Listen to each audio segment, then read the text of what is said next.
Gente, voltei. Voltei. Ontem para mim, ainda é hoje. É o seguinte, vou fechar esse N com vocês. Partiu? Ninguém viu? Vamos voltar aqui. Deixa eu ver onde que eu parei. Pra gente seguir o baile. Falta tão pouquinho. Deus sabe quando que eu vou conseguir parar depois. Então, nós estávamos. Nem sei, do 257. Vamos ler o 257, essa parte 3 é a parte final. Se você caiu nesse vídeo de paraquedas, tem a parte 1 e tem a parte 2 da IN 188, Instrução Normativa do INSS. Estou estudando aqui e estou gravando enquanto faço a leitura. Ó, o 257 fala da aposentadoria híbrida. É impressionante, né? Um tempinho para a gente esparecer já melhora nossa cabeça. Vamos lá. Bom, aposentadoria híbrida é quando a gente faz aquela soma do rural, né, com o urbano. Então, ele já traz aqui no caput uma mudança. E eu vou ler como que era e como que ficou. Os trabalhadores rurais que não atendam às condições do artigo 256, mas que satisfaçam a carência exigida computando-se os períodos de contribuição sob outras categorias, inclusive urbanas, farão jus ao benefício que ao completarem 65 anos de idade, se homem, e 62 se mulher. Isso aqui é o seguinte, o trabalhador urbano ele diminui 5 anos do tempo da aposentadoria dele, né, o homem. E aí, a mulher também tem a sua facilidade ali, ela acaba aposentando antes. E aí ele diz o seguinte, se essa pessoa for fazer uma aposentadoria híbrida, misturar o rural com o urbano, ele pode contabilizar o tempo do rural, naquela parte que eu falei no vídeo 2. O rural não precisa necessariamente fazer o pagamento, ele precisa comprovar a atividade, e essa atividade do rural especial, que é exercida individualmente ou sob o regime de economia familiar, ou ainda tendo a alternativa ali de contratar até 2 funcionários, tem alguns critérios específicos. Mas nesse caso, se ele quiser somar com o tempo urbano para fechar o tempo, ele pode contar esse período aí da atividade rural, mas ele não vai ter o benefício da idade. E aí, a nova IN, ela trouxe uma alteração na redação do caput do artigo 257. Então, desde o dia 10 de julho, desde ontem, anteontem, ontem, enfim, farão jus à aposentadoria por idade híbrida de que trata o artigo 48, parágrafo 3 da Lei 8.213, essa que é a Lei de Benefício do INSS, os trabalhadores rurais que não atenderem às condições do artigo 256, mas que cumprirem a carência exigida e os seguintes requisitos, computando-se os períodos de contribuição sob outras categorias, inclusive urbana. Primeiro, antes da gente descer aqui para ver o que ele incluiu no parágrafo, vamos ver o que o 256 fala. A aposentadoria por idade do trabalhador rural, definido no artigo 247, que é a híbrida, né? Desde que a carência exigida seja cumprida, será devida ao segurado que completar 55 anos de idade, mulher, e 60 anos, homem. O legislador antigo, ele sempre abaixou 5 anos do rural. Mas quando teve a reforma da Previdência, a mulher foi para 62 anos. E a redação do trabalhador rural, da trabalhadora rural especial, continuou ali com 55 anos de idade. Por isso que eu acabei me embananando, a verdade é essa, quando expliquei o artigo 257 aí anteriormente, quando fiz a leitura do caput da redação original. Portanto, a mulher hoje ela tem uma diferença de 7 anos, né, em relação à mulher urbana, né, à mulher rural. E aí, ele diz o seguinte, que o disposto no caput aplica-se independente ao tempo do requerimento ou do implemento dos requisitos, o segurado exercer atividade rural urbana e possuir qualidade de segurado. Então, quando o rural não atender ao 256, né, ele fala aqui, ó, aos rurais que não atenderem o 256, o que é isso? Quando ele consegue fechar essa aposentadoria rural sem tempo urbano, é tudo rural, tudo rural, tudo nosso. É 55 a mulher e 60 anos de idade o homem. E a carência é a mesma carência, são 180 contribuições. Ele aqui faz uma remissão a esses artigos por causa da tabela progressiva, né? Mas a tabela progressiva é algo que está em extinção. Segurado tabela progressiva é jurássico. Poucos estão vivos. E se você não sabe do que eu estou falando, manda pergunta aqui que eu posso explicar melhor. Portanto, ele traz essa informação aqui fazendo essa mudança na nomenclatura, na redação do caput do artigo, e ele mudou aqui também o parágrafo 1º. Então, o disposto no caput aplica-se independente de, ao tempo do requerimento ou do implemento dos requisitos, o segurado exercer atividade urbana ou rural e possuir qualidade de segurado. Outra coisa interessante, quando ele coloca a questão da qualidade de segurado, isso aqui sempre foi um mito, né? Porque a aposentadoria, ela sempre teve a exigência de qualidade até o ano de 2003. Então, como eu falei com vocês no vídeo da parte 2, quando a pessoa perde a qualidade de segurado, ela tem que pagar, ela tem que voltar a recolher durante um período. E esse período, ele era de 1/3, agora é 1/2, né, do benefício. Na época que isso estava em vigor, era 1/3. Então, assim, o cara quer um auxílio-doença, 12 meses a carência.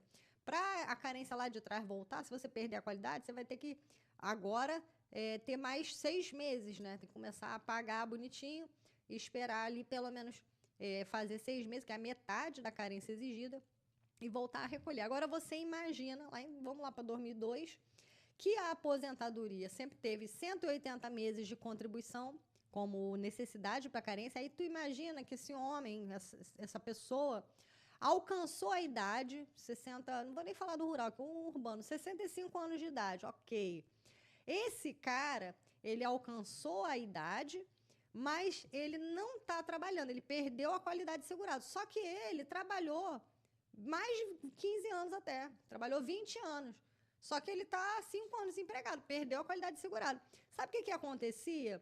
Ele tinha que voltar a trabalhar e tinha que trabalhar mais 5 anos, porque a carência da aposentadoria é 180 meses, na época a exigência era 1/3, é aquela tabelinha que a gente viu aqui na parte 2, aqui ó, até 2016, tá vendo? Era 1/3 da carência, ou seja, para aposentadoria a pessoa tinha que pagar 5 anos, imagina isso, olha que doideira. E aí poderia implementar o direito na aposentadoria ali para readquirir a carência para fins de qualidade. E a Lei 10.666, nossa, um teste de memória isso aqui hoje, a Lei 10.666 em 2003, que é uma lei até muito pequenininha, teve um impacto muito grande e foi muito importante porque ela isentou a aposentadoria da necessidade de qualidade. Só que o texto da 10.666, e novamente eu não vou conseguir botar essas telas para vocês, porque eu configurei aqui para mostrar essas duas janelas, então não vou conseguir mostrar as outras telas, mas o texto da 10.666 sempre foi muito motivo de discussão. Ele fala claramente ali da questão do urbano, ele não fala do rural. Então, no meu próprio entendimento, eu, Aline, aqui, sempre entendi que a questão da qualidade não estava abarcada na 10.666 quando você trata ali de um trabalhador rural. Agora, ele trouxe aqui no inciso 2 a questão de possuir a qualidade de segurado, né? Então, ele fala que, independentemente de, ao tempo do requerimento ou do implemento dos requisitos, possuir a qualidade de segurado. Eu achei interessante trazer essa clareza. Então, a princípio, ele não está mais discutindo a questão da qualidade do segurado para essa questão de aposentadoria do trabalhador rural. E aí ele faz essa alteração no artigo aqui da aposentadoria híbrida, abarcando também essa parte. Bom, o 267, ele já está na aposentadoria especial. E, gente, não confunda aposentadoria especial com segurado especial, ok? O segurado especial é o segurado rural, individual ou em regime de economia familiar. A aposentadoria especial é para as pessoas que desenvolvem atividade, que estão expostas ali aos fatores, aos agentes físicos, químicos ou biológicos acima dos limites de tolerância, ou até 28 de abril de 95, que exercia alguma atividade constante nos decretos, nos anexos 2 e no anexo 3 da legislação antiga. Então, era o motorista de ônibus, né? O cobrador, o ajudante de caminhão, enfim, o dentista, aqueles profissionais que exerciam essa atividade que até 28 de abril de 95 era considerada ali especial. E aí é a pessoa que consegue se aposentar com todo o período de especial, tudo bem? Porque quando a pessoa aposenta só com uma parte é especial e o restante não é comum, aí você transforma o tempo especial em tempo comum, e aí aplica-se ali o fator. Regra geral, 1,4 para homem, 1,2 para mulher. São muito poucos os segurados que conseguem um fator de conversão maior em função da exposição a agentes mais tóxicos. Eu mesma só fiz, acho que umas 2 aposentadorias. Nunca peguei a conversão máxima, porque a conversão máxima ela é para quem trabalha em mineração de subsolo. Eu costumo falar até nas aulas, gente, é até difícil a pessoa sobreviver ao tempo que consiga uma aposentadoria. Pessoas que trabalham nessa circunstância, que seria 15 anos ali exposto a esse tipo de agente. Mas já aposentei gente com fósforo branco, né, que são 20 anos. Tem alguns agentes, principalmente químicos, que eles são tão densos que são de 20 anos. Mas, em geral, são 25 anos de tempo na conversão, o que equivale a 1,4 para o homem. Ou seja, a cada 10 anos vai aumentar 4 anos. E aí, quem ficou comigo até agora ganhou um bizu especial. Bom, o artigo 267, ele diz o seguinte: a gente sabe que na reforma teve muita mudança nessa lei da aposentadoria especial, agora tem essa questão da idade mínima, né? Enfim, vamos lá. Ele fala da galera que trabalhava com função. Vamos ver o que saiu daqui. A partir de 29 de abril de 95, não é permitido o segurado possuir aposentadoria especial. Não é permitido ao segurado que possuir aposentadoria especial permanecer ou retornar ao exercício da atividade ou operações que o sujeitem aos agentes prejudiciais à saúde constantes no anexo 4.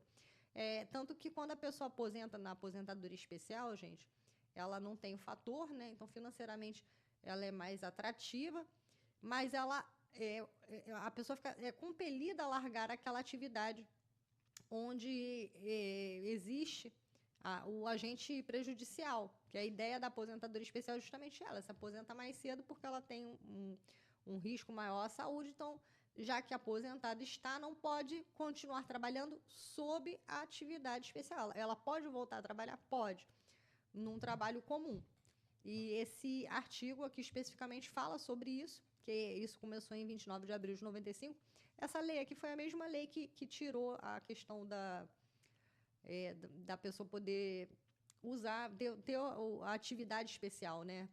Por atividade pura e simplesmente. Foi nela que vieram à tona tão somente os fatores físico-químicos ou biológicos acima ali dos limites. Então, esquece aí a atividade. E aí ele diz, na mesma ou em outra empresa, ou mesmo em outro vínculo, qualquer que seja, sob a forma de prestação do serviço ou categoria de segurado.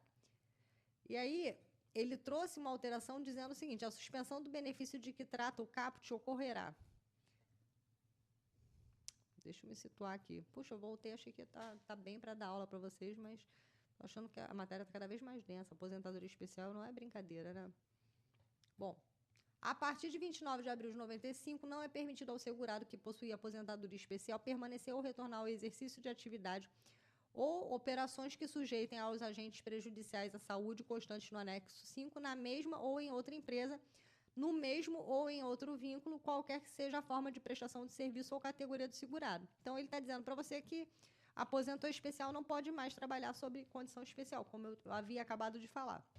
E aí, ele trazia aqui no 267 a cessação do benefício de que trata o caput ocorrerá. Agora ele mudou para suspensão, tá? Agora eu consegui enxergar aqui. Então, como é que o INSS trabalha assim, quando ele tem essa análise de algum benefício suspeito, ou no caso da pessoa estar trabalhando sob atividade especial e estar aposentada? De fato, o rito correto é inicialmente, primeiro é chamar o segurado, esse deveria ser o certo.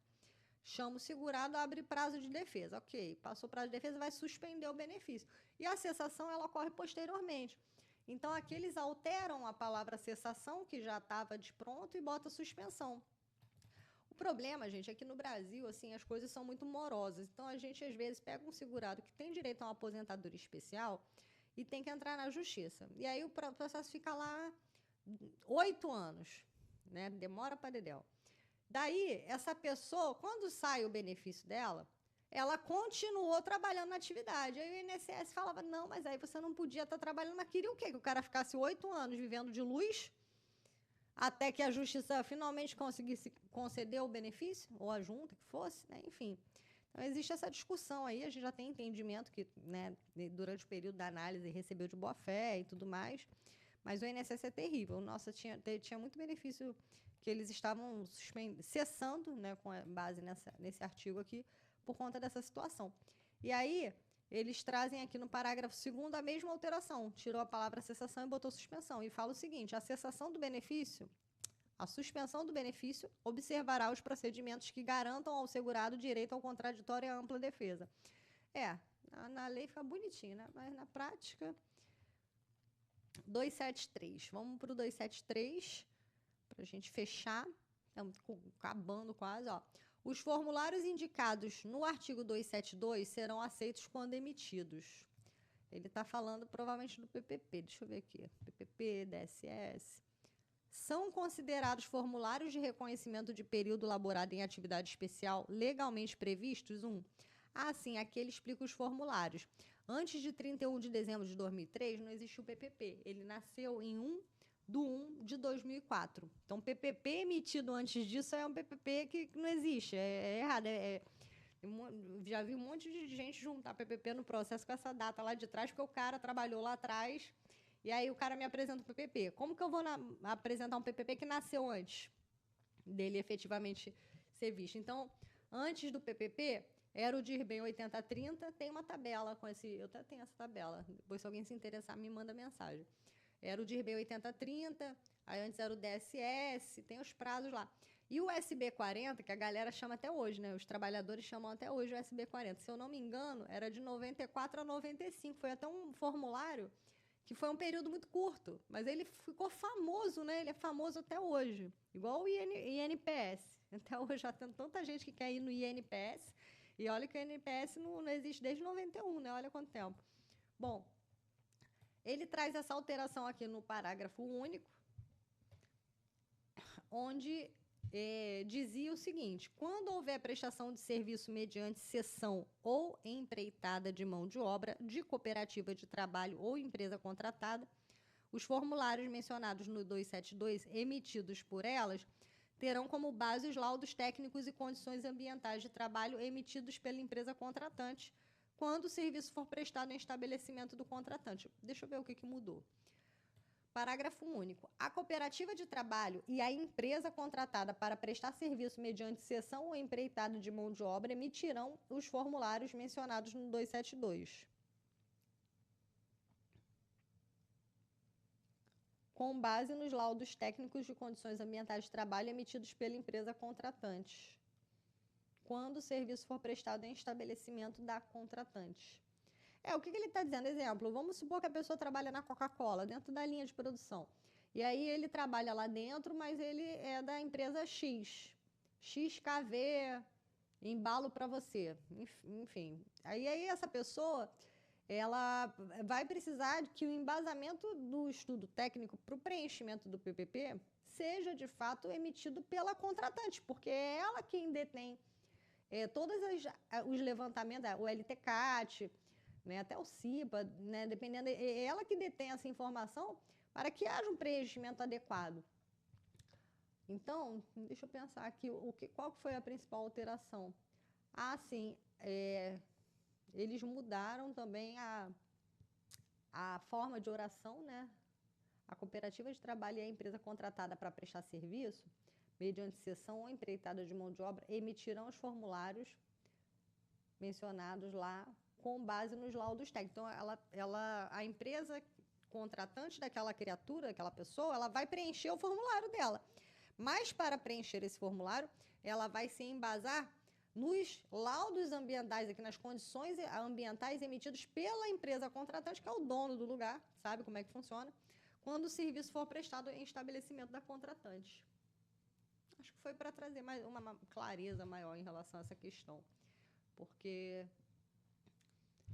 não lembro de ter discussão quanto a isso, não. O prestador de serviço precisa, de fato, do laudo do lugar onde ele trabalha, efetivamente onde ele presta o serviço, onde ele exerce o labor sob essa condição, sob essa atividade especial. Vamos lá para o 309.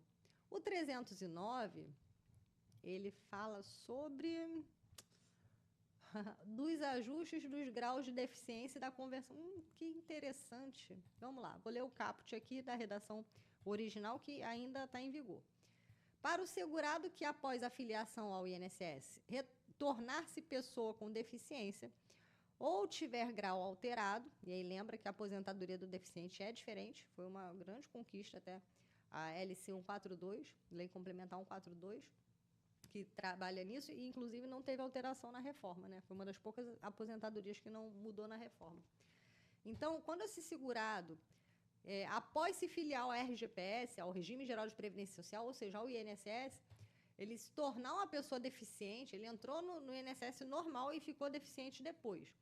Ou se ele tinha um grau leve, por exemplo, e ficou moderado, ficou com um grau maior.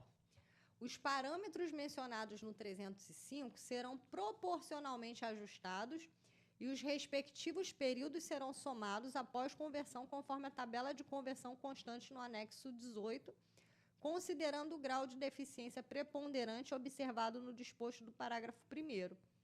E aí, ele traz aqui uma mudança no parágrafo 3º, que aqui a gente está falando é como se fosse atividade especial, né? Mas é a conversão do período deles de deficiente, para haver essa compensação.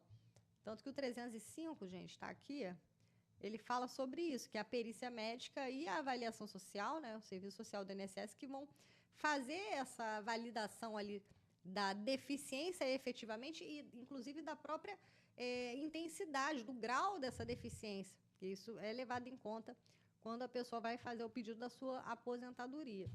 E daí, no parágrafo 3º, agora ele traz o seguinte, ó, não será aplicada a conversão tratada no caput quando não houver alternância entre período de trabalho na condição de pessoa com e sem deficiência ou entre graus diferentes de deficiência. Porque aí vai medir algo que não houve efetivamente o labor ali. Ele considera o labor, né? Vamos ver como é que estava antes. Quando não houver alternância entre período de trabalho na condição de pessoa com e sem deficiência ou entre graus diferentes de deficiência, não haverá hipótese de conversão. Eu acho que ele trouxe aqui uma clareza, né? Deixou aqui, ó, não será aplicada a conversão. Tudo bem. Segue o baile. 316. Aqui ele fala da aposentadoria por idade. Bom, o 316, o caput permanece inalterado. E o caput diz o seguinte: fica assegurada a concessão da aposentadoria por idade ao segurado que, até a véspera da reforma, tenha cumprido a carência exigida e completado 60 anos de idade de mulher e 65 anos de idade de homem. Cara, isso aqui é direito adquirido. Isso aqui não precisava nem ter artigo em IN, porque ele está dizendo que, olha, antes de mudar a lei, vale a lei antiga. Ele está dizendo isso aqui para a gente. Ok, então vamos ver esse parágrafo aqui, o que mudou. O disposto no parágrafo 1º, então mudou um que remete ao outro. Vamos ler o outro, então, que não foi alterado. Parágrafo 1º. Os trabalhadores rurais que não atendam aos requisitos para aposentadoria por idade do trabalhador rural, mas que satisfaçam a carência exigida, computando-se os períodos de contribuição sob outras categorias, inclusive urbanos, esse aqui está complementando o que a gente leu ainda há pouco, farão jus à aposentadoria disposta no caput ao completarem 60 anos mulher e 65 anos de idade se homem. Olha, você perceba que ele tirou a qualidade do rural. Olha que interessante. Foi até benevolente, né, a lei. Ele tirou a qualidade do rural ali, a necessidade da comprovação ali de reafirmar essa qualidade, deixou claro isso. E ainda por cima, diz aqui que a pessoa satisfazendo a carência exigida dentro do período, né, ele vai fazer jus ao completar a idade. Então, ele vai ter a questão da diminuição da idade, ainda que de fato não esteja naquela atividade. Então, vamos supor que o trabalhador rural comprova 15 anos de rural, mas esses 15 anos de trabalho rural especial, ele estava ali, como segurado especial, ele estava ali entre 40 e 55 anos. Está me acompanhando? De idade. Então, supondo que seja uma mulher. Se ela tinha Entre 40 e 55 anos de idade, nesse exemplo não deu, né? Porque aí bate 55 anos e ela estava trabalhando ainda, ok. Mas vamos supor que fosse um homem. Começou a trabalhar rural com 40, trabalhou rural até 55. Nessa hipótese, ele mesmo não trabalhando mais, mesmo ele estando afastado da roça, ele vai com 65 anos poder fazer o pedido da sua aposentadoria rural, esse homem. Gente, eu tô achando a SN muito ousada, porque na minha visão, eu não vou dizer aqui se eu acho justo ou injusto, eu preciso pensar melhor a respeito, mas posso dizer que, na minha visão, isso aqui não está atendendo à legislação. Está sendo, curiosamente, muito mais benevolente do que a própria legislação. E IN não revoga a lei, pelo menos não o deveria fazer. Bom, a mudança foi no parágrafo 2º e agora o parágrafo 2º diz o seguinte: o disposto no parágrafo 1º aplica-se exclusivamente aos segurados que tiverem implementado todos os requisitos até 13 de novembro de 2019. Tá, benevolência acabou. Eu já tinha acabado aqui, né? Conforme regramento vigente acerca da aposentadoria por idade híbrida, à época na complementação dos requisitos. Sim, mas aqui ele diz o seguinte: se o trabalhador rural não atendeu ao requisito da aposentadoria por idade do trabalhador rural, no disposto 256, ou seja, ele não tinha a idade, mas ele já tinha ali o tempo, porque ele satisfez a carência exigida, inclusive urbano, fará jus à aposentadoria disposta no caput ao completar 60 anos se mulher e 60 se homem. Ou seja, essa benevolência aqui é por tempo limitado, inclusive acabou já tem 6 anos. É basicamente isso que ele está falando. Nunca vi ninguém conseguir essa concessão. Também aqui no Rio, na área que a gente atua, não tenho tanta aposentadoria rural mais. Eu fazia muito rural quando eu trabalhava na INSS, no interior, né? Eu já atendi marisqueiro, agricultor, pescador, artesanal. Nossa, é um povo muito sofrido, assim, eles trabalham muito. 317.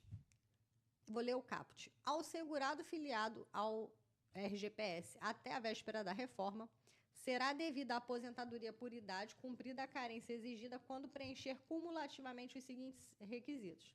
Ou seja, quem já estava ali no regime, né? 60 anos de idade se mulher, 65 se homem, 15 anos de contribuição. E aí a alteração veio no parágrafo 2º, deve ter a ver com rural também, quer ver?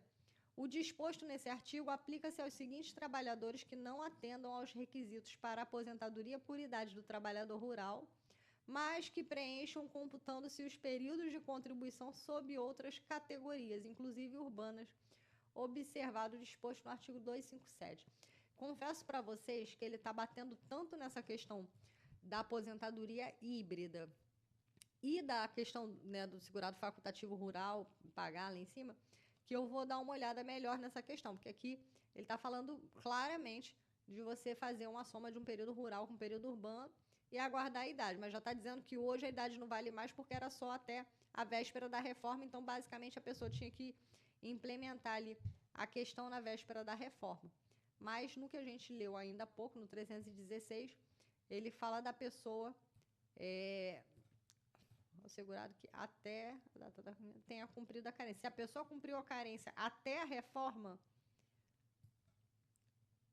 e completado 60 anos de idade se homem, 60 anos se mulher, ou seja, ele já tinha que ter completado lá atrás, né? Eu acho que isso aqui poderia tirar muita gente do LOAS e botar numa aposentadoria. Fica a ideia aí, fica a dica aí. Depois a gente lê isso aqui com calma. Esse aqui vem para falar do salário maternidade também, certamente para chancelar o que já foi dito lá em cima. Na tabela que me embananei. 357. Gente, estou morrendo de sede. Mas não vou levantar para pegar água, não. A gente vai terminar isso aqui hoje. Ó, 357. Cadê você?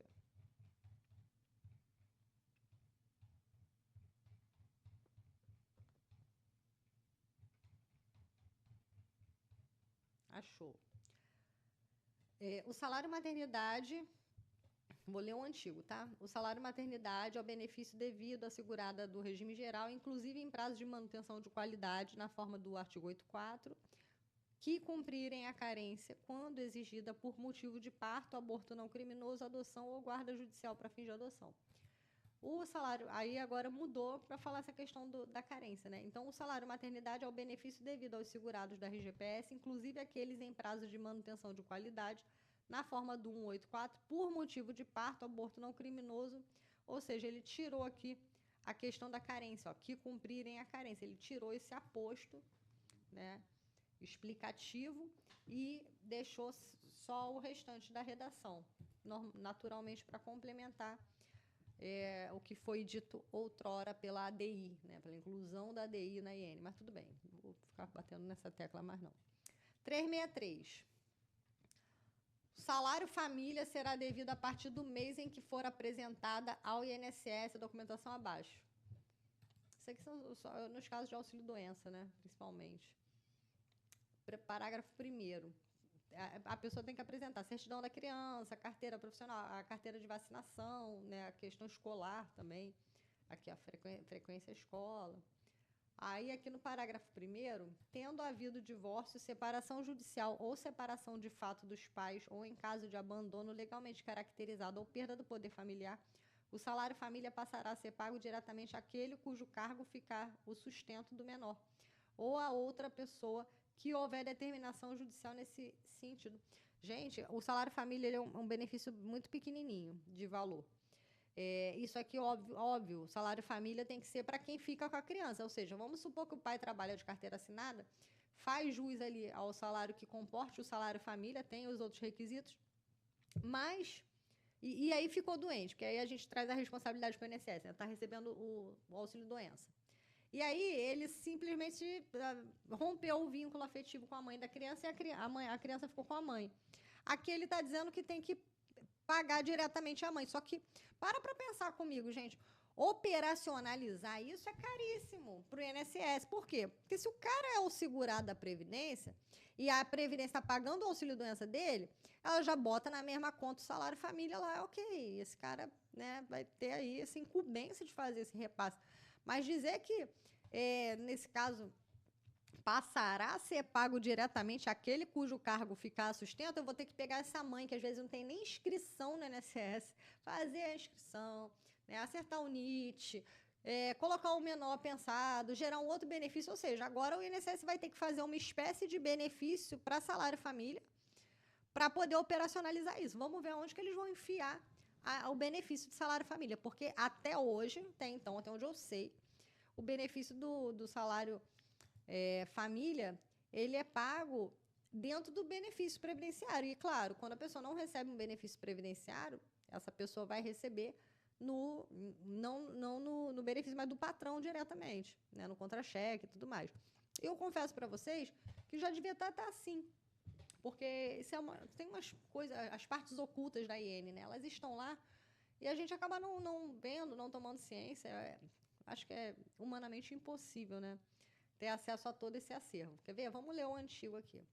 Tendo havido divórcio, blá, blá, blá, passará a ser pago diretamente àquele cujo cargo ficar a sustento do menor ou outra pessoa, se houver determinação judicial nesse sentido. Ou seja, de fato, a redação anterior da IN, e aí confesso a vocês que eu nunca tinha lido esse parágrafo aqui especificamente, mas já era assim. E o INSS, que eu saiba, ele não está operacionalizando isso. Porque, nosso computador me lembrando que eu tenho que ir embora. Calma. Não tema. Com a Aline não há problema. Vamos fechar isso aqui. 382. 382, galera, ele está falando aqui pra gente sobre... É muito grande, né? Ih, auxílio reclusão. O benefício, um dos que mais mudaram aí nos últimos tempos. 382. Considera-se sob pena de privativa de liberdade para fins de reconhecimento do direito ao benefício de auxílio reclusão, aquela cumprida em... Porque antes não tinha essa definição. Então, agora ele coloca que é o regime... Agora, desde 2017, eu acho. Regime fechado e prisão provisória, preventiva ou temporária. Ok. E aí, eles fizeram uma mudança no parágrafo 1º, que ele diz o seguinte: equipara-se a condição de recolhido à prisão, e aqui ele já tinha isso, a situação do maior de 16 e menor de 18. Lembrando, gente, que só tem direito ao auxílio reclusão, tá? Os beneficiários do instituidor que era segurado da Previdência, é um segurado, seja facultativo ou obrigatório, mas que tenha a qualidade de segurado, que tenha carência, né? Porque é um benefício que era isento de carência, agora não é mais. Então, é um benefício que dificilmente você vai ter aqui um menor de 16 anos, entre 16 e 18, né? Embora tem, Brasil afora tem sim. E acaba ali sendo recolhido, né, à prisão, ele acaba sendo equiparado. Né, e antes ele dizia o seguinte, ele tinha isso num parágrafo aqui, todo juntinho, e agora ele fez uma explicação mais separadinha. Então, a situação do maior de 16 e menor de 18, que se encontre internado em estabelecimento educacional ou congênere sob custódia do juizado da infância e da juventude, então aqui ele explica o que ele dizia aqui, que equipara-se a condição de recolhido à prisão à situação de maior de 16 e menor de 18, que se encontra internado em estabelecimento educacional ou congênere sob custódia do juizado da infância e juventude. E aí ele inclui um outro inciso, né, dizendo o seguinte: o segurado em cumprimento de medida de segurança de internação em hospital de custódia para tratamento psiquiátrico ou, à falta, em outro estabelecimento indicado pela autoridade judicial competente. Aqui no Rio, por exemplo, que eu me lembro, assim, acho que não tem mais. Bom, não é minha área, também não vou me enveredar por essa questão aí, senão vou ter algum comentário desprovido de fidedignidade. Bom, seguindo, caso muito específico, né, ele ainda fala aqui sobre a questão da desinternação progressiva de tratamento ambulatorial, desde que haja impedimento do segurado exercer atividade remunerada externa ao estabelecimento penal. Porque a questão do seguro, do auxílio reclusão, é pagar ao dependente, porque é como se a pessoa de fato tivesse morrido. E aqui eu concordo muito com o legislador da redação original da LBPS, porque é uma figura que para de figurar ali dentre os seus e para de prover aquela família. E a ideia imagino eu, do legislador original, era de que a pessoa não pudesse, os filhos não seguissem pelo caminho de marginalidade quando o seu provedor está apartado por falta de meio de subsistência. Então, a ideia do auxílio reclusão é até muito nobre. Olha, eu vou pelo menos garantir aqui o sustento de vocês, até porque ele tem um limitador, e é um limitador muito cruel, porque é um limitador que não é de valor de salário, mas de direito a benefício, e isso nunca foi visto. E aqui, nessa alínea, né, nessa minha quase xará aqui, a linha B, ele fala de desinternação progressiva de tratamento ambulatorial. Ora, nesse caso, ele já não está mais sendo sustentado pelo Estado, porque o preso ele é sustentado pelo Estado. Ok, ele não vai morrer de fome, né? Enfim, ele tem um teto, e eu não estou falando aqui das condições que tem ou deixa de ter, mas existe ali uma tutela do Estado. Mas e os dependentes deles estão desprovidos? A ideia do auxílio reclusão sempre foi essa. E aí aqui agora eles incluíram isso para quando esse cara está naquela questão de começar a sair desse tipo de tratamento. Mas aí é engraçado, né? Porque ele prevê o pagamento para uma desinternação progressiva, quando a pessoa estiver impedida de exercer uma atividade remunerada externa, como se fosse fácil para uma pessoa nessa circunstância arrumar um emprego.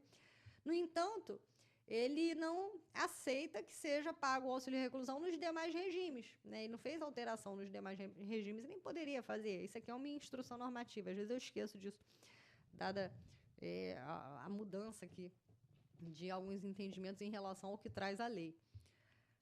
Seguindo, 486. O 486, galera, ele fala o seguinte, não sei também, vou procurar aqui, a gente vai descobrir junto. 486. Para a formação do processo... tá, deve ser sobre o processo... Pensões especiais devidas pela União. Não, achei que era sobre o processo administrativo lá, os PADs da vida. Das pensões especiais devidas pela União. Isso aqui são casos também difíceis de ver. Eu concedi muito poucos na minha vida. Tem o do seringueiro, tem a da talidomida. A talidomida é muito triste aqui, ó, tá logo aqui. Concedi uma pensão dessa uma vez. E a moça tinha muitos pontos, tadinha. Muito sofrido. Bom, então aqui ele está falando das pensões especiais, né? O 486, ele traz aqui no caput o seguinte: para a formação do processo, deverão ser apresentados pelo pleiteante no ato do requerimento os seguintes documentos, ou seja, o processo de alguma pensão especial de talidomida. É o B5, não, B57 é do professor. Pô, não estou lembrando agora. Eu ia chutar o B57 aqui, mas enfim. Para a formação do processo, deverão ser apresentados pelo pleiteante os seguintes documentos. E aqui é diferente, é mais robusto esse tipo de processo, né? Eles falam aqui de foto. Olha, acho que é o único que fala de apresentar foto como prova mesmo, né? Chega a ser considerado ali uma robustez de prova, diferente da fotografia na pensão por morte, quando você comprova a companheira, que é um indício, e o INSS mesmo, ele acaba não gostando de receber fotografia, porque, né, não adianta muito para o INSS, no caso da companheira ali, no processo administrativo. E ele traz no parágrafo único uma alteração. Ele fala das provas: certidão de nascimento, foto, prova de identidade do pleiteante, quando possível, eventuais outros subsídios do uso da talidomida, porque assim, a maioria que tinha direito, acho que já recebe, acho que não. Dificilmente a gente vai ter um outro caso desse, que a talidomida era um medicamento que foi liberado para mulheres grávidas e ele causou uma má formação no feto. Então, são pessoas com um atrofiamento brutal de membros superiores e inferiores. É uma deformidade assim, bem marcante, sabe? É uma vida muito difícil dessas crianças que nasceram após esse uso indiscriminado aí da talidomida na época. Por isso existe essa pensão especial. Mas é algo que aconteceu há muito tempo. Então, essas crianças já não são mais crianças há muito tempo também.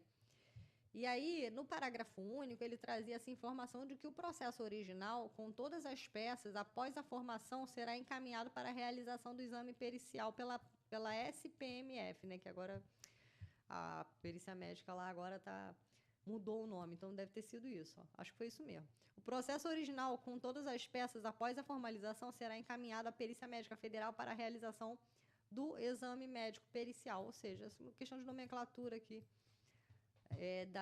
de como chama a perícia do INSS. É do INSS, não é do INSS, né? Aquela dança das cadeiras. 594. Onde estás tu? 594. Nossa, tá difícil. 500 é grande.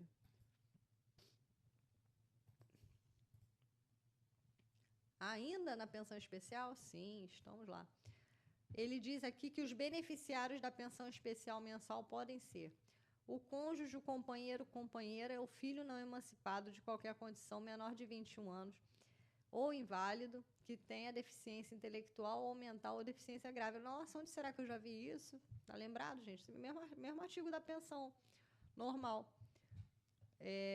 O cônjuge, companheiro, companheira, o filho não emancipado de qualquer condição menor de 21 anos de idade, ou inválido, e aquele inclui um direito das pessoas que têm ali a questão da deficiência intelectual ou mental ou deficiência grave, como um rol dos beneficiários legítimos à pensão, tudo bem? Que já constava lá na questão da pensão por morte, aqui ele incluiu também na pensão especial. E inclui também o irmão com a mesma deficiência, né? Aquele irmão não emancipado de qualquer condição até 21 anos, porque aí é como se o irmão maior fosse um arrimo de família, né? Essa é a visão que o Estado tem. O legislador antigo era outro naipe, né? Enfim. E no 4 ele inclui aqui, que esse aqui é alheio, né, ao que a gente tem de trato na pensão, que são os avós. Então ele faz uma mudança aqui na questão dos avós. Os avós e o neto não emancipado de qualquer condição menor de 21 anos de idade ou inválido, também incluindo a questão das pessoas portadoras de deficiência intelectual ou mental ou grave nesse rol aqui de parentesco. No 514, e aí, felizmente, a gente já deve ter saído das pensões especiais. 514, grandinho ele. CTC, nossa, eu gosto de CTC. Aliás, eu ia fazer uma colocação aqui para servidor público. CTC é servidor público, né? Certidão de tempo de contribuição. Quando você transita entre mundos, entre regimes. quando a gente estava falando lá em cima até do rural, dessa prerrogativa de rural ter a aposentadoria híbrida e poder esperar a idade sem que seja necessária esse cumprimento da qualidade. Nesses artigos que lemos, em 2 pelo menos, ele bate muito na tecla de filiado antes da reforma. Filiado antes da reforma, ou seja, antes de 13 de novembro de 2019. Por que eu estou reforçando isso? O senso comum nos diz que alguém para se filiar após a reforma é alguém nascido novo, nascido agora, ou alguém que começou a trabalhar agora. Mas o servidor público ele tem que tomar muito cuidado. Porque quando ele vai levar a CTC do INSS para o regime dele, quando é um caminho onde ele foi para um RPPS, para um regime próprio, se ele levar o tempo todo, acabou. Quando ele quiser voltar, as portas estarão fechadas. Basicamente isso. Por quê? Aplicar-se-ão as regras providas na Emenda Constitucional 20, nas novas regras. Ele, para o INSS, vai ter efeitos de um novo servidor, de um novo beneficiário, de um novo segurado. E isso é uma preocupação muito grande, porque nessa hipótese, ele pode ter que trabalhar mais 5 anos.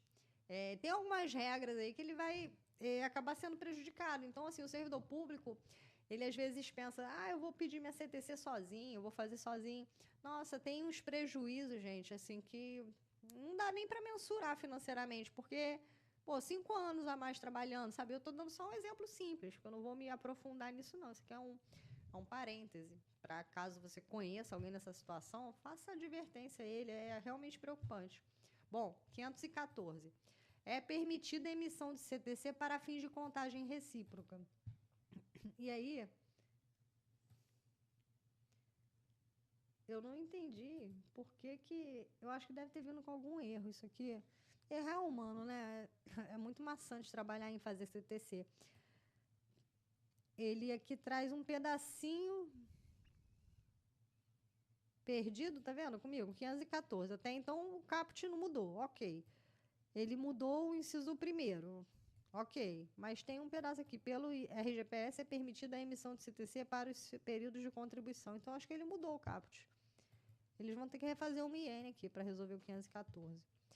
Vou mandar e-mail para o pessoal lá. É permitida a emissão de CTC para fins de contagem recíproca. E aí, ele traz o inciso 1. Posteriores à data do início do benefício, desde que as respectivas contribuições não tenham sido restituídas ao segurado em forma de pecúlio.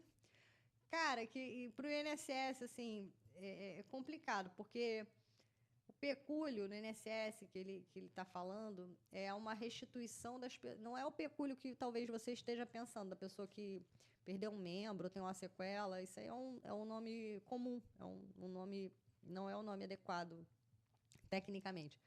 Ele fala aqui das contribuições que não tenham sido restituídas ao segurado em forma de pecúlio. É aquele cara que aposentou até 99 e recebeu de volta o que estava recolhendo depois de trabalhar. Ele aposentou, continuou trabalhando. Quem teve aposentadoria até 99 pôde receber de volta o que foi recolhido a título previdenciário. E aí é essa nomenclatura de pecúlio que a gente dá, tudo bem? Então, antes, como é que estava esse artigo, ó? Antes estava assim, para o período em que o segurado, contribuinte individual ou facultativo tiverem contribuído com base de alíquota reduzida ou salário maternidade nessas condições, desde que complementadas as contribuições para o percentual de 20%. Nossa, mas mudou muito, assim, eu acho que deve ter um erro crasso nessa redação. E aqui ele fala, anteriores à data do início da aposentadoria, somente em hipótese que o período da contribuição tiver sido descartado da aposentadoria em razão de averbação automática. Óbvio. Em outro regime de previdência realizado até 17 de janeiro de 2019, que é a véspera da MP 871, que foi a prepulsora da Emenda Constitucional 103, da reforma. Na verdade, até veio uma lei entre a MP 871 e a Emenda Constitucional 103. A lei... é 13 mil e alguma coisa a lei, não estou lembrando. Desculpa, gente. Acho que é 13.846, se não me engano. Enfim. E aí, o que ele está dizendo para você? o que acontece? O que é uma averbação automática? Vou dar um exemplo aqui. Pessoal que trabalhava no próprio INSS, ele só entrou no regime público, assim, depois de 91, porque em 91 nasceu a Lei 8.112. A 8.112 é a lei que disciplina o servidor civil do Executivo Federal. Então, antes disso, teoricamente, ele era da Previdência da Previdência Social, né, que não tinha esse nome, era outro nome também, mas enfim, ele era do INSS, era do INPS, pronto, era até esse nome mesmo. E aí, quando ele passou a ser do regime novo, houve uma averbação automática, o período dele foi comportado. A emenda constitucional 103, ela vetou essa questão das averbações automáticas. Isso acontece ainda hoje em algumas prefeituras, por exemplo. Você fala, mas isso não aconteceu lá atrás? Mas tem prefeitura pequena que depende do INSS, que recolhe para o RGPS. E em dado momento acontece de haver ali uma mutação de regime, um regime próprio. E aí poderia, sim, fazer aquela averbação automática, até porque a maioria das prefeituras estão em débito previdenciário. Mas, assim, a ideia contábil, ela até faz muito sentido. Porque se eu tenho uma prefeitura que não tem um regime próprio e recolhe ali dos seus servidores, dos seus funcionários, né, para o INSS, ele deveria estar em dia pagando para o INSS. E aí, quando ele faz o fundo próprio, o INSS tinha que fazer uma CTC e entregar para ele essa CTC desse tempo, que foi o tempo que foi recolhido lá. Mas o negócio é tão absurdo que a prefeitura ela está em dívida com o INSS, em geral, e aí a gente tem um artigo que fala que o empregado ele não pode, o empregado ele tem uma questão ali presumida, né? O tempo de contribuição dele é presumido por quê? Porque presume que o cara está pagando, se o governo não fiscalizou, se ninguém falou nada, se o patrão não está pagando, porque a prefeitura é o que nesse caso que eu estou citando? É um patrão, certo? Então, ele teoricamente não deveria ter responsabilidade, mas tanto tem que o próprio artigo ali, que a gente leu, acho que na parte 2, diz que o cara tem que complementar se o patrão pagou a menos, né? Não é isso que estava dizendo lá? E quem é que mandou o patrão pagar menos? Foi o governo, para dar anistia.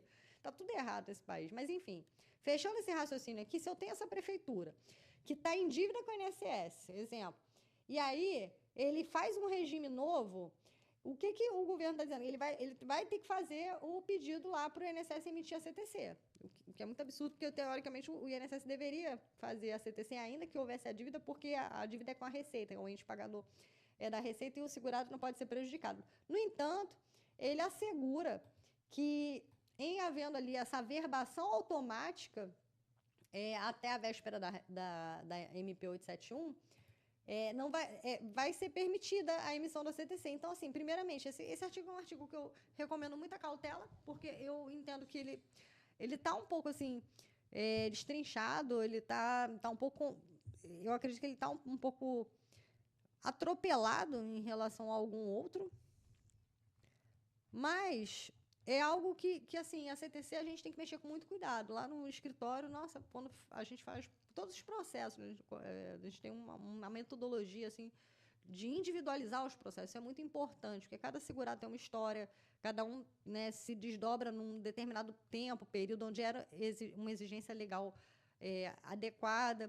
Mas, especificamente no servidor público, é uma pinça, é uma lupa, é uma coisa assim que a gente tem que andar com muita cautela, porque até para o servidor público operacionalizar isso, e aqui eu estou falando de servidores de RH, né, de departamento de pessoas a nível de entes municipais, é muito dificultoso, porque a emenda constitucional ela causou essa emenda 20, uma mudança astronômica e, claramente, a meu ver, pelo menos, existe ali, sim, imbuída de um propósito de universalização de regimes previdenciários. Porém, o cofre não é o mesmo, né? A farra é a mesma, mete a mão na porcaria do dinheiro dos aposentados, das pessoas, mas e não deveria ter esse ímpeto de ficar unificando nada, porque não consegue nem administrar o que já está ali a sua guarida, né? A responsabilidade dos próprios entes. Eu não estou falando de A, B, nem C, não. Estou falando de todos. Artigo 523. Caput não mudou, e aqui a gente está falando do PAP, né, do Processo Administrativo Previdenciário. O artigo 523 traz as disposições gerais. Tchan, tchan, tchan, estão acabando, gente, olha que legal. Poxa, destrinchamos a IN 88, hein? Muito bom. Considera-se processo administrativo previdenciário o conjunto de atos praticados pelo administrado ou pela Previdência Social nos canais de atendimento da Previdência Social, iniciado em razão de requerimento formulado pelo interessado, de ofício pela administração ou por terceiro legitimado e concluído com a decisão definitiva no âmbito administrativo. Enfim. Parágrafo 1º. Os PAPs, eles ainda botaram a abreviaçãozinha aqui, né? Antes não tinha. Antes eram os processos administrativos previdenciários. Por bem, agora são os PAPs. PAPs, eu quero ver as mames. Os PAPs, por conterem dados pessoais e sigilosos, são de acesso restrito aos interessados e a quem os represente, salvo nos casos de... Mas chega a ser ridículo, né? Porque, assim, é óbvio que é sigiloso. A LGPD, eu sempre me embanando nisso, a LGPD, ela já tem alguns anos, foi na época da pandemia, eu lembro que fiz até live na época com os amigos meus lá do coach, e o que acontece é que o vazamento de dados ele é interno, por isso que eu estou rindo aqui, por isso que eu acho um absurdo. Ele fala assim, é sigiloso, é restrito aos interessados. Claro, a gente, enquanto advogado, tem que se habilitar com uma procuração adequada, né? Ou quando você trata ali de um segurado, ou é o próprio, ou é uma pessoa que o represente, né? Uma pessoa, por exemplo, curatelada, um tutelado, né? Seu responsável legal. E, na realidade, a gente tem uma prática onde o segurado recebe a ligação dizendo que foi aposentado antes mesmo da gente saber. E olha que a gente olha todo dia. Tem um funcionário que olha todo dia isso. Ou seja, o negócio sai direto da fonte lá. Mas tudo bem. E aqui ele fala, salvo nos casos dele. Aqui ele abre a exceção dessa restrição apenas aos interessados. Determinação judicial não precisava constar, afinal de contas, a determinação judicial ela deve ser cumprida. E 2, solicitação do Ministério Público ou de defensor público realizado no exercício das funções devidamente justificadas. Gente, isso para mim é uma quebra é uma quebra basilar da defesa da pessoa, sabe? Do direito à ampla defesa, da segurança da defesa no processo. Porque olha só, a determinação judicial tudo bem, mas se o Ministério Público ou o defensor público realizar isso no exercício das funções, e na minha visão aqui, eles estão botando o defensor público para igualar. Mas o Ministério Público Federal, quando ele age junto com o INSS, muitas vezes em algumas caças às bruxas, você fica ali com dois entes de acusação, ou seja, o próprio INSS, numa análise, como ele fala aqui em cima, de ofício, né? Ele pode abrir de ofício ali alguma análise e tudo mais, e por mera solicitação devidamente justificada. E eu pergunto, quem é que vai analisar se essa justificativa é suficiente? Porque aqui no artigo, ele não diz que tem que ser uma justificativa válida e suficiente, ele diz que tem que ser devidamente justificada. Então, o que é uma justificativa, uma solicitação justificada? É eu te perguntar, que horas são? E eu falar, em vez de eu falar que horas são, porque aí não está justificado, eu falar, que horas são porque eu tenho que ir descansar? Que horas são porque eu tenho que ir ao baile? Ou seja, eu estou justificando. Foi válida? Né? O meu exemplo foi pífio, foi muito ruim. Mas tenta levar isso para uma visão mais estratosférica, já que hoje eu tô bem desprovida de mais criatividade, na falta de um exemplo melhor.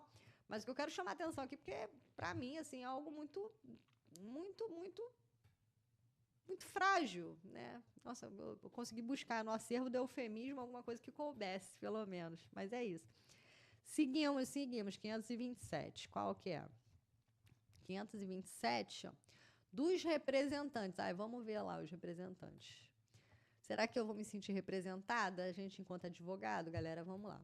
São legitimados como representantes para realizar o requerimento do benefício ou serviço as empresas de crédito consignado que conseguem conchavo com os entes governamentais, né?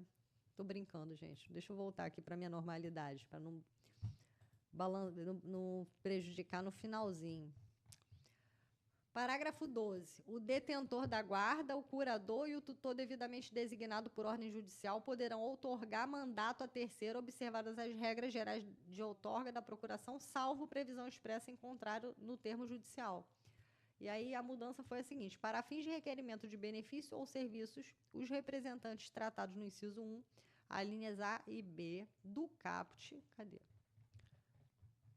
Inciso 1, em se tratando de interessado civilmente incapaz, A, representante legal assim entendido, tutor nato, tutor curador, detentor da guarda, administrador provisório, ou B, o dirigente de entidade de atendimento do ECA.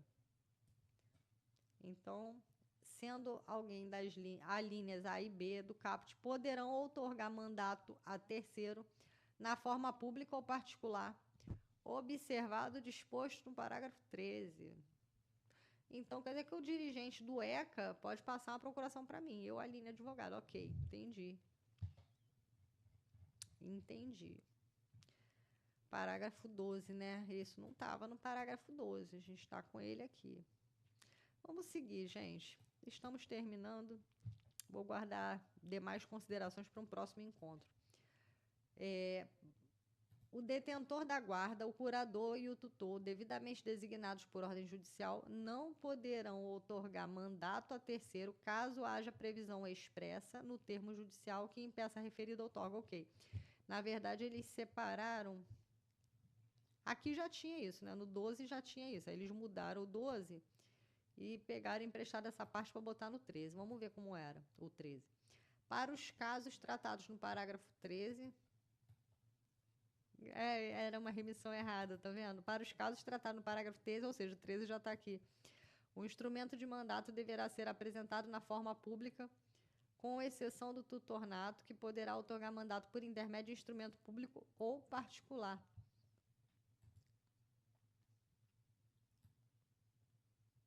Vai ter que ser revisto também, porque o tutornato, vamos lá, a pessoa pede a você, vamos supor que você é advogado, meu amigo tem ali uma cliente que perdeu que o filho dela perdeu o pai, assim. Então ela não é casada com esse homem e pede a você para representar o filho nessa causa da pensão por morte. Então eu estou entendendo aqui que na redação original, o tutonato, o que é o tutonato? Ela é mãe da criança, ela precisa de decisão judicial para dizer que ela responde pela criança, ok? Criança menor de idade, menor de 16, inclusive. E aí, ela te procura, ela passa uma procuração particular, ok? Está contratado, tudo certo. Segundo eu estou lendo, e aí me indica você, colega, se concorda comigo, diz aqui o seguinte: o detentor da guarda, o curador e o tutor. Ele não diz se é nato ou não, ele não especifica.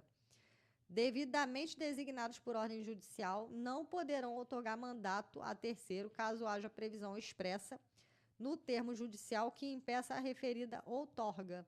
Ele não entrou mais no mérito, se é público ou se é particular.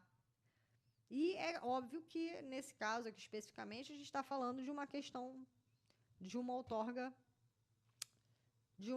pública, o que talvez dificultasse um pouco as coisas.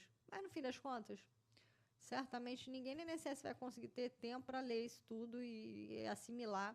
E é engraçado conforme as coisas vão mudando, porque a gente vai alterando, e depois você fica assim, gente, isso acontece muito comigo. No escritório, as meninas me ligam quando tem um caso assim mais diferenciado, e eu falo, eu li isso em algum lugar.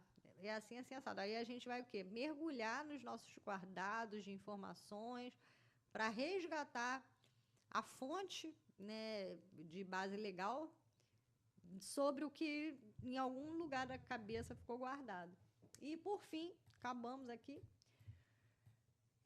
Ele diz aqui que fica revogado os seguintes dispositivos na IN 128. Esses aqui foram revogados, foram deletados, riscados, saíram do clubinho. O 197...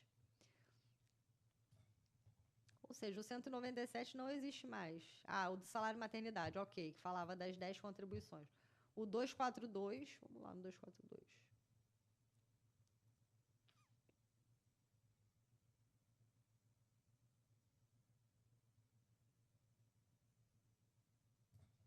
Chegando. O que diz o 242? A segurada que trata o parágrafo 3º do artigo 197 terá o cálculo do salário maternidade realizado com base nos últimos salários de contribuição apurados quando estava exercendo atividade de empregada, doméstica ou avulsa, excluídas as contribuições vertidas posteriormente na qualidade facultativa, contribuinte individual ou segurado especial, observada a orientação contida no inciso 4 do artigo 240.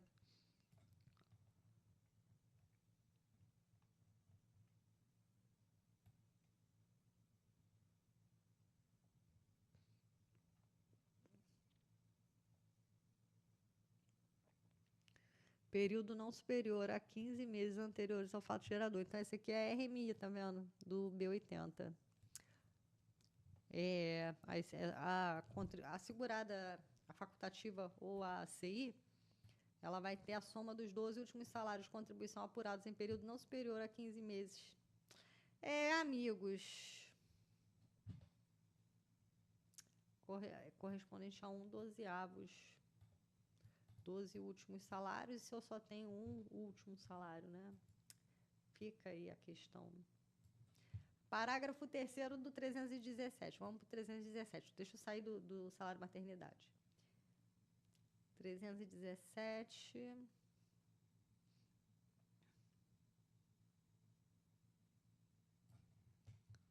Ok.